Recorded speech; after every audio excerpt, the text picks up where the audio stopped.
Bonjour chers auditeurs, je m'appelle Yann, je suis en classe de 3e et je suis très heureuse aujourd'hui d'être avec vous pour vous présenter notre première émission de l'année à la radio de Beauvoir. Je viens aussi avec mon camarade de classe Marc. Et pour débuter cette émission, voici le sommaire.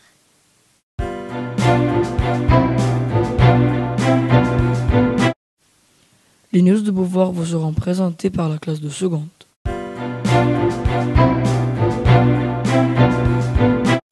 Prêt pour un voyage d'exploration scientifique et magique, suivez les classes de 6e, 5e et 4e dans leur rubrique Flash Science.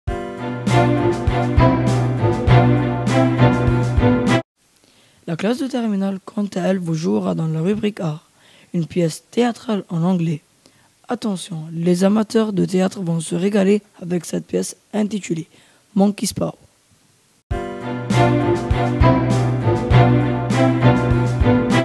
Bonjour au micro, Yara de la classe de seconde. Je vous présente avec mes camarades de classe, Farida, Ibrahim et Omar, les news de Beauvoir. La biodiversité, les sciences de l'univers, l'intelligence artificielle, l'environnement et le développement durable. Voici les domaines scientifiques qui ont été représentés dans notre établissement lors de la Semaine de la Science qui s'est tenue cette année du 17 au 25 novembre. Plusieurs événements étaient à l'affiche. Visite des élèves de 4e au Centre national de météorologie, tournoi des sciences affrontant les élèves de CM2 et 6e, exposition des projets scientifiques de nos collégiens à l'accueil de notre lycée. La Semaine des sciences de Beauvoir, ce n'était pas un simple événement scientifique, mais plutôt un moment de magie qui passionne nos élèves. Cette année, notre école a organisé pour la deuxième fois un salon de l'étudiant qui a lieu le 13 novembre. Les lycéens ont profité de ce moment pour parler avec les représentants de chaque université. Et cette année, on a eu le plaisir d'accueillir les élèves d'autres lycées du réseau de la mission laïque française, lycée Balzac et lycée Molière. C'était un bel moment d'échange et de découverte. À l'occasion du centenaire de la découverte de la tombe de Toutankhamon, une sortie a été organisée le 10 décembre au Grand Musée égyptien. Nous étions nombreux à y participer, du CP jusqu'en 3e. Le musée a mis en place une exposition présentant l'histoire du roi dans un style créatif et différent. C'était des moments de magie qui nous ont fait voyager dans le temps et nous ont permis de voir la beauté de notre pays pharaonique, l'Égypte. Comment peut-on manger sainement? Quel est le meilleur équilibre alimentaire? Plonger un budget pour les achats de supermarchés. Voilà ce que les primaires ont découvert dans ce monde culinaire lors de Semaine du goût. Les maternelles sont allées à Carrefour pour acheter tous les ingrédients nécessaires pour faire une pizza et une salade. Et rien de sucré? Si, en primaire, des crêpes et des gâteaux ont été préparés dans les classes. Imaginez-vous l'odeur que se répandait ce jour-là partout dans notre établissement. Je commence à avoir faim. Avec ou sans eau? Avec ou sans eau? Et oui, c'était notre thème pour la grande lessive organisée en primaire cette année. Nos petits peintres ont excellé en cours d'art plastique. Regardez leurs belles productions sur nos réseaux sociaux. Pour clôturer notre rubrique news, laissez-moi vous parler de la semaine des lycées français qui s'est déroulée cette année du 26 au 30 novembre. Pendant cette semaine, on souhaite toujours promouvoir la qualité et l'excellence de l'enseignement dans les lycées français du monde. Un enseignement qui développe l'esprit critique et artistique. Les parents ont été invités à assister à des séances dans toutes les disciplines. C'était une semaine très riche et fructueuse. Voilà, c'est fini pour les news de Beauvoir. Suivons maintenant nos collégiens dans leur rubrique Sciences. Bonjour, au micro Clara de la classe de 6e. Ici présente pour vous parler de grands projets scientifiques qui ont été réalisés au collège tout au long de ce trimestre. Je ne suis pas venue seule, mais avec mes camarades de classe, Stella, Hania et Hassan, mais aussi avec Pascal, Abdelrahman, Nelly, Khadija, Judy et Jamila de la classe de 5e et la classe de 4e représentée par Myriam, Hamza, Haya et Julie. Ouf, on est nombreux, tous ici dans notre studio. On est très heureux de partager avec vous les fruits de nos apprentissages scientifiques. À toi Myriam. Des jeux de société à l'exposition de posters scientifiques, en passant par la recherche, le travail en groupe et la réalisation de maquettes en 3D, alternant entre travaux pratiques et travaux dirigés, nous, les collégiens, avons profité d'un long voyage d'exploration animé d'une profonde passion pour le savoir. N'est-ce pas, Pascal ? Oui, tout à fait. C'est un projet scientifique minutieusement mis en place qui a vu le jour au lycée français international Simone de Beauvoir, pour stimuler notre curiosité tout en permettant d'observer, de se poser des questions et de développer un esprit d'initiative et surtout un esprit critique. quand il s'agit d'analyser et d'interpréter les résultats. Bonjour, c'est Stella qui vous parle. Permettez-moi de vous dire que l'objectif ultime des sciences au collège est d'acquérir les savoir-faire indispensables à une culture scientifique permettant de mieux comprendre le monde vivant, la Terre et l'environnement. Alors Abdelrahman, peux-tu nous en dire plus ? Avec plaisir, Stella. La Terre, notre planète, fait partie du système solaire, un ensemble de corps célestes gravitant autour d'une étoile centrale qui est le Soleil. Ce large système de diamètre dépassant 20 milliards de kilomètres compte 8 planètes. Dis-nous, Nelly, qu'est-ce qui fait de notre planète un astre unique dans ce système ? Eh bien, Abdelrahman, la Terre est la 3e planète en partant du Soleil. Cette position établissant un rapport parfait en termes d'énergie solaire reçue et de composition très particulière de son atmosphère en fait de notre planète le seul endroit propice à la présence de l'eau liquide et donc à la vie. N'est-ce pas, Anya ? Il est vrai que l'eau est la clé de la vie. La vie sur Terre est apparue bien longtemps après sa formation, soit 1,2 milliard d'années. Elle est apparue dans un premier temps dans un milieu marin privé d'oxygène. Différents événements géologiques et biologiques ont jalonné l'histoire de la Terre et ont abouti aux formes de vie que nous connaissons aujourd'hui. À toi, Hassan. Effectivement, c'est qu'on appelle la biodiversité. En effet, l'étude de liens de parenté à travers les caractères partagés nous a permis de retracer l'histoire et l'évolution du vivant. Des espèces sont apparues, d'autres ont disparu et certains ont survécu jusqu'à aujourd'hui. Nos camarades de 4e peuvent nous en éclairer ce sujet. Qu'en dis-tu, Hamza ?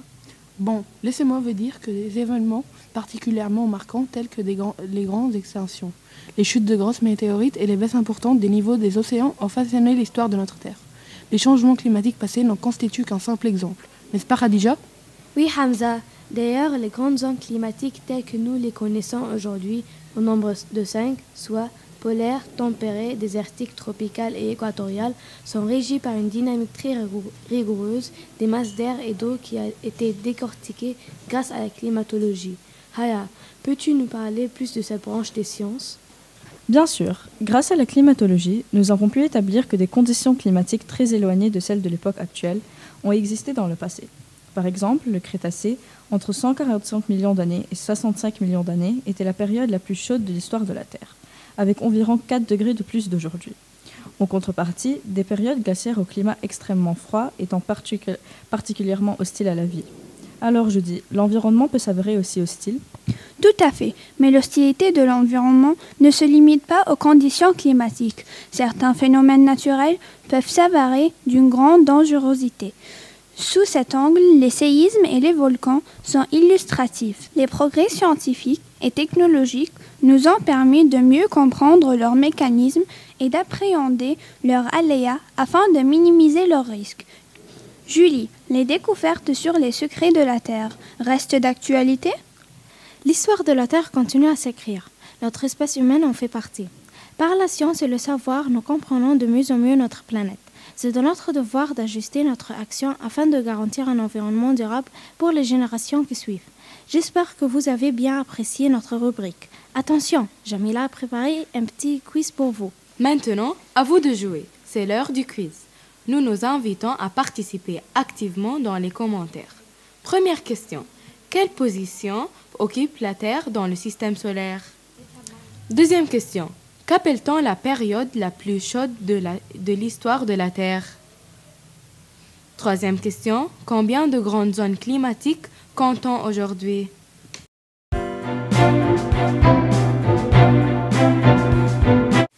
Et maintenant, écoutons la pièce théâtrale de la classe de terminale Monkey's Paw. Le thème principal est le destin contre la superstition.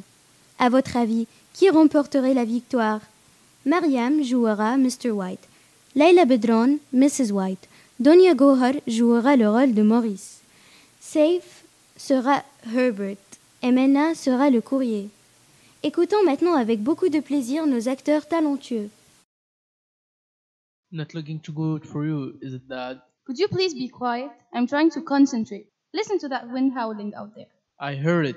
He won't show up in a storm like this, I bet. Maybe, maybe not.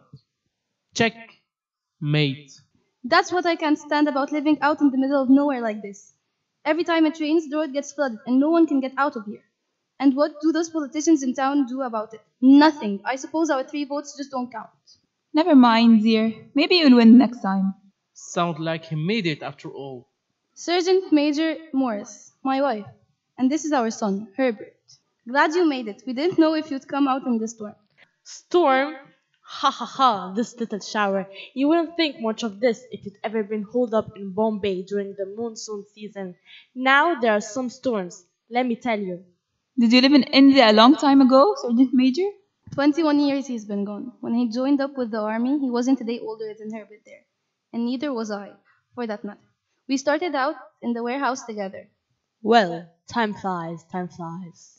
I would like to go to India, see the old temples, maybe catch one of those holy men performing miracles. You're better off here. But you must have all kinds of great stories to tell. The places you saw, the people you met. Does he ever? What was the story you started telling me the other day, Morris? About a monkey's paw or something? Nothing really, nothing worth hearing. A monkey's paw? Well, just a bit of what you might call magic, I guess. Magic? It looks like just an ordinary little paw, all dried up. So, what's so special about it? It had a spell put on it by an old holy man. He wanted to show that fate ruled people's lives, and that anyone who tried to interfere with fate would be sorry. He put a magic spell on the paw, so that 3 people could each have 3 wishes from it. Well, why don't you wish one on it then? I have. And did you really have your 3 wishes granted? I did. And has anyone else wished on it? The first owner had 3 wishes, yes. I don't know what the first 2 were for, but the third was for death. That's how I got the paw. If you had your 3 wishes, that thing's no good to you now, then, Morris. What do you keep it for? No good reason, I guess. I did have some idea of selling it, but I don't think I will. It's caused enough trouble already. Besides, no one will buy it. Some people think it's just a fairy tale, and the ones who do think anything of it want to try it first and pay it afterward. If you could have another 3 wishes, would you use them? I don't know. Hey! Better let it burn. If you don't want it, Morris, give it to me. I won't. I threw it on the fire. If you keep it, don't blame me for what happens. If you're smart, you'll throw it back in the fire. How do you do it? Hold it in your right hand and wish out loud.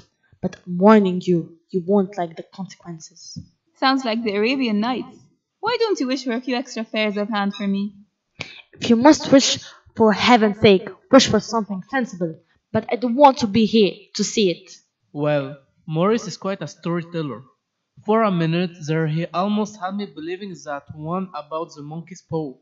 Did you give that disgusting thing back to him? I tried to, but he wouldn't take it, and he told me again to get rid of it. Get rid of it and give up our chance to be rich and famous and happy? Wish to be an emperor, Dad, to start off with. Then Mom can't boss you around. Thanks a lot. I don't know what to wish for, and that's a fact. It seems to me I've got everything I need already. You would like to pay off the mortgage, though, wouldn't you? Well, wish for £200 then. That would do it. This is ridiculous. No harm trying, though, I suppose. I wish for £200. It moved. When I wished, it twisted in my hand like a snake. Well, I don't see the money, and I bet I will never will. Oh, you must have imagined it. I felt it move. Never mind, though. I'm alright. I don't know why we listen to that nonsense.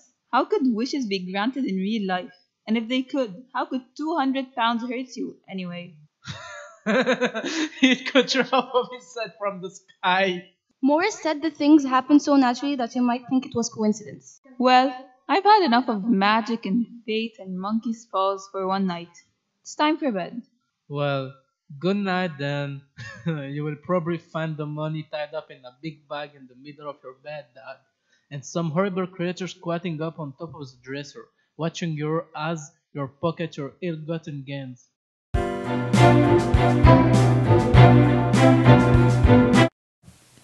J'espère que vous avez apprécié ces moments. Je vous dis à la prochaine dans une autre émission de la radio de Beauvoir. Au revoir.